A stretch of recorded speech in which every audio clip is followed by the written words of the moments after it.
There was a story that was related to Liz Fong Jones, and it involved a place in Seattle called Club Z, if I remember correctly. And I mentioned this on my podcast, but somebody in my forum said they were invited to go to Club Z, and it was basically a place for like serious like Coomer drug addicts to go and like have like gross sex with each other. And the way he described it was like he sat there and he saw all the people and the drugs they were doing, and they were all blasted. They're all doing cocaine, MDMA, and ecstasy and all this shit, right? But they all looked so miserable. They looked like very miserable people, even though they were doing all these uppers and like sex drugs and having like gangbangs and orgies and shit with each other.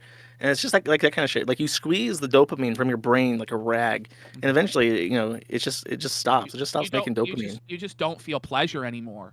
Like that's like one of the things. Like when you take MDMA, like you can't take it every day. It doesn't have the same effect anymore because your brain is like weeping serotonin, right? So like eventually at a certain point with this stuff, like they're not even having pleasure getting high and doing all this swinging and all this crazy stuff.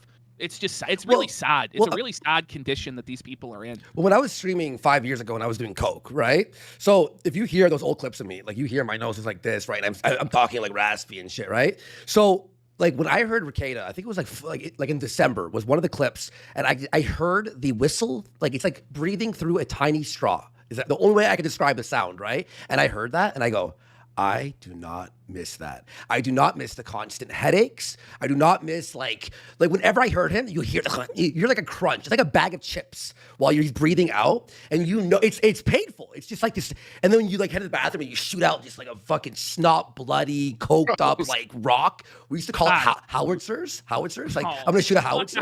It's just like this growth. Oh, I can breathe again for a minute, And so I stopped doing fucking hard drugs years ago. But then the drinking was too much. Now I'm 189 days sober, and I swear to God, watching the Rekeita stuff is what got kept me sober.